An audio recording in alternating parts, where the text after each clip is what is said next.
200 000 francs. En 1926, c'est une fortune. Mais ces billets n'existent pas encore dans les registres de la Banque de France. Et l'homme qui les porte n'a pas de nom. Le 14 mars 1926, un homme élégant traverse la frontière franco-espagnole à la gare d'Hendaye.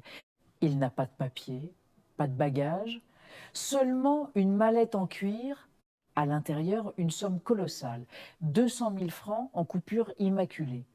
Le problème, ces billets sont officiellement datés et imprimés 3 mois plus tard. La police des douanes l'arrête immédiatement.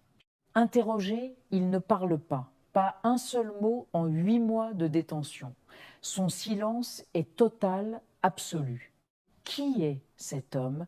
D'où vient cet argent du futur? Le mystère ne fait que commencer. Les meilleurs experts de la Banque de France examinent chaque billet, chaque fibre de papier. Le verdict est sans appel. Ils sont parfaits, mais ils ne devraient pas exister. Aucune trace, aucun numéro de série connu. Pendant ce temps, l'homme refuse de manger.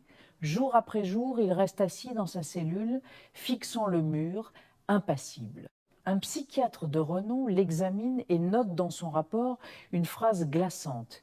Il ne semble pas humain, comme s'il venait d'ailleurs. Le 12 novembre 1926, après des mois de silence, il meurt. La cause officielle du décès est un simple arrêt cardiaque. Mais le plus étrange, c'est que son corps disparaît ensuite des registres d'inhumation. Aucune tombe, aucune trace.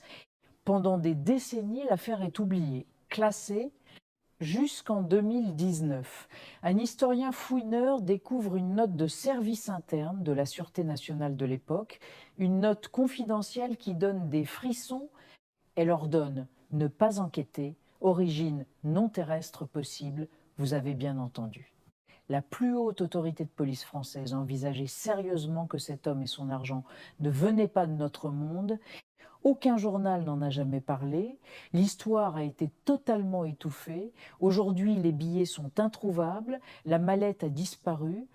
Comme si l'État avait tout fait pour effacer jusqu'à la preuve qu'il a existé.